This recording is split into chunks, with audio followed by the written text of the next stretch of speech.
guys, welcome back to my channel, and today we are going to talk about Aglaonema, or known as Chinese Evergreen. The reason we are going to talk about this one, because I just think one is a new variety on the market, and the second I just think is so stunning and I should just share it with the plant lovers. So the reason I bought this one, I have got so much green foliage in the house, and then I really wanted something was a splash of color. And I liked Aglaonema stripes, but it was still green for me. And then I was thinking, okay, what shall I do? And then I end up buying this one. This one is called Aglaonema Red Superstar, and now you can understand why it is called Red Superstar. It's just amazingly red color. And the reason it's red, because it's a hybrid variety. I just don't know how, I don't know the science behind it, but this one is not a normal Aglaonema. And normally actually, before I move on to that, so I have bought another one. This one is called Aglaonema Spotted Superstar. And they have two colors in it. One is pink and one is red. I don't remember which one I bought, but I'm just happy with it. So, and they don't have labels on it, so I can't really specifically tell which one it was. I'm really excited about these two plants, and actually whoever has seen this in my house has loved it, because they bring so much color to your room. Otherwise it's just green with different kind of variations. So if I talk about specifically actually before I talk about this specific one, Aglaonemas are known as the low maintenance plants. You can put them in the low light. If you forgot about watering, they're going to survive. They are not going to be hard work like calatheas or philodendrons or anthuriums. They are really easy to care for plants. And if you want a plant in your house and not to have a headache with it, so this is the plant for you. It's an amazing foliage plant. So the reason Aglaonema are low light plants, they have got really nice green, which is really dark green foliage. That means darker the foliage, it will easily make food in low light. And especially if you look behind me, all these plants are suitable for pretty much low light, other than Diphnebachia reflector, because if you start to get variegation in your leaves, simply means it needs light. And again, there is no such thing as a zero light.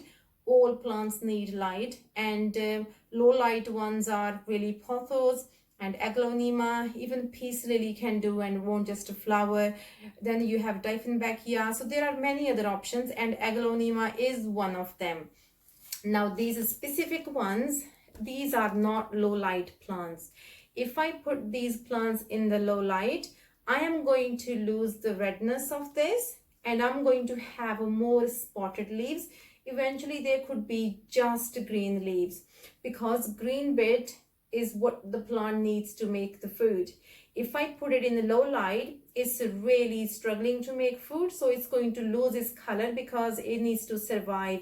To survive, it's going to lose the color, which is not essential for the plant, and it's going to have a more greener foliage so that it can survive in low light.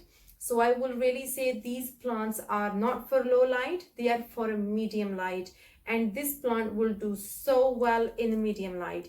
If you have a location where you think I only have low light and I really want this red color or pink or spotted, I will really say go for an artificial light, and they are super helpful.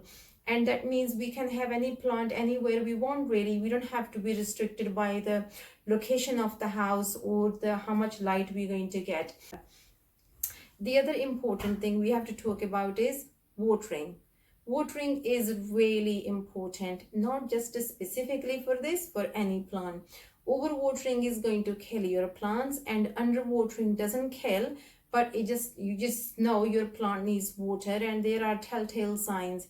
Especially for underwatering, if you look at these leaves, they will just go droopy, and the plant won't be standing up firm. It will be a bit loose, and that's the very big sign you know you need to do the watering.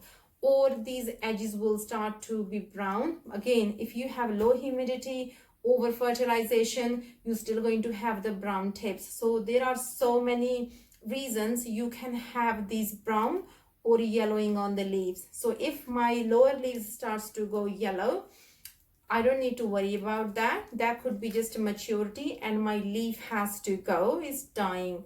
But if all over my leaves are getting yellow, that's a really sign I have either overwatered my plants or I am so inconsistent in watering and plant is stressed. So there are always signs for you to figure out what's wrong with your plants. Sometimes you become so unlucky. So my calathea is showing signs yellowing. It's not underwatered, it's not overwatered, but I just don't know what it is. So I'm just waiting for me to figure out, is it going to die or is going to survive? But aglaonemas are not as much hard work as calatheas. So I think watering is really good. The best practice is let it bone dry between your waterings. So they are exactly like pothos that way. Pothos like to be bone dry between your waterings. So are these guys. So if you can follow that, it's amazing and your plant is not going to die.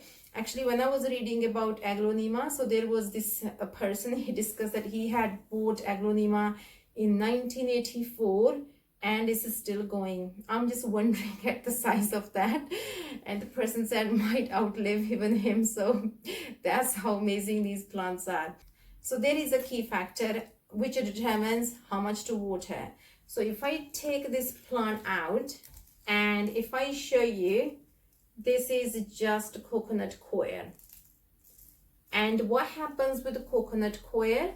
That it sucks up so much moisture when you water it. That means this plant is going to be wet for a long time and I should see the yellowing leaves or I should see the brown patches with the yellow ring around it. That's caused by overwatering and it causes a fungus. So there are so many issues if your soil is not right.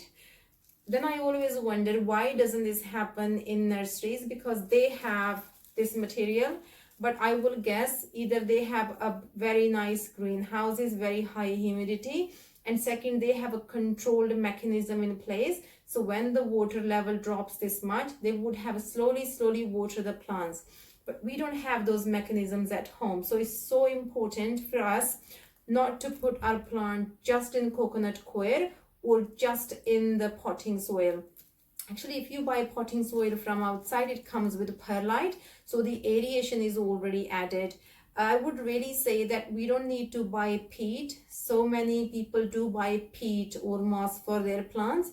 I just think we should be more environmental friendly and use coconut coir, and let's save the moss and the peat for the wildlife. And the way we can do this one is just change the mixture. So coconut coir has no aeration, it's just a dense ball. That means my plant is not going to thrive. Roots need oxygen, so it can perform better. I can have thicker roots, and the way we can get it is just by adding aeration. Aeration can be added by either perlite or we can use pumice. I used to use perlite. You can see my video, I talked so much about perlite and pumice. So I'm not going to talk about that same thing here. So I'm just going to lift this one up and repot it with the soil mixture I have made. The other important thing is the pot size. So now when you buy a plant, you are so tempted to pot it up and you think you're going to get a bigger plant, a better plant. Actually, that does not happen. A plant doesn't get bigger because I have just given it a more space.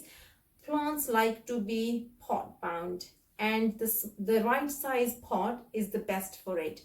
The only way you know your plant needs upgrading, so if I look down here, I will see a lot of roots, and if I lift it up, I will see the roots winding in circles around here. And that's a sign that I need to upgrade my pot.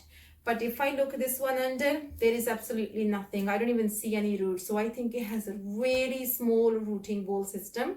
But let's look at that. So if I just lift this one up. Okay, so I was quite right. This plant was not grown in this pot, because if it was, it would have really held itself together. It has been just shifted into this. It could be a root division. It could be many other things. So I just need to change it. And again, I really don't need a bigger pot than this. All I'm going to do is just pick the soil I have made I just wanted to show you. So this is the soil. If you look at it, it's still quite fine, and I have got some aeration in it. When I use my mostly tropical plants, I add so much aeration, but then I have to water so much. And I'm one of those lazy peoples. I kill my plant mostly from underwatering than overwatering. So I decided to add more coconut coir ratio, so I don't have to keep on watering these plants. Because when you have really small pot, it dry and you have aeration in it, it dries up so quickly.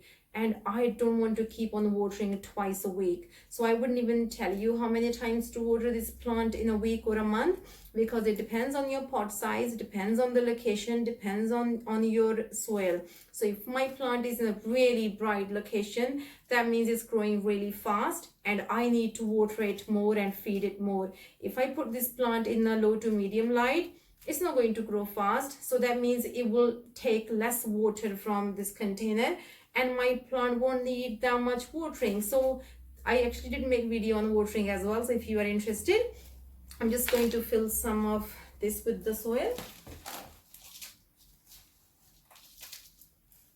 And let's just pot this up.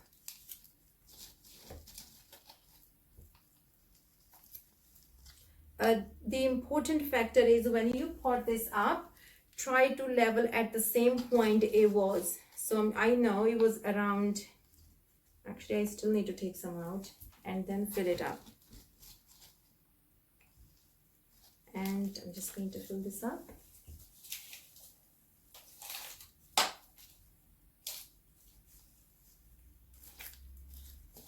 And after that, I'm just going to water this. For watering, I do not use tap water because that's not really good for your plant. And I don't buy filtered water or use filtered water. That's for drinking only. I always use rainwater. I just try to give as much natural things to my plants as possible. And rainwater is free and very environmental friendly. So we don't have to waste water. And I don't think we should have plants to waste more water. We should be more self-sufficient for plants. But of course, there are people who have apartments and they cannot gather rainwater. So I just think if you can gather rainwater, it's amazing for your plants. And you are doing so good for the environment as well. So we have potted this up. And in terms of feeding, I use worm castings in my soil mixture, which adds aeration and it gives nutrition to the plant. And I also use a seaweed extract, which I will start to use soon. Actually, we are hitting now end of February. So from March, April onwards, really plant starts to grow faster. It depends on the really need. Sometimes I give it once a month. Sometimes I will give it twice a month. It really depends on the plant and the plant needs. So this is quite small plant, and the bigger plants I do give it a more feed, but I give it very diluted version because house plants are mostly impacted by over fertilization than under fertilization. So I just think it's really important we watch how much we are going to feed our plants. And I really hope that you have enjoyed this video and it was useful. If it was, please click like and click subscribe. That really gives me the boost. Thank you so much.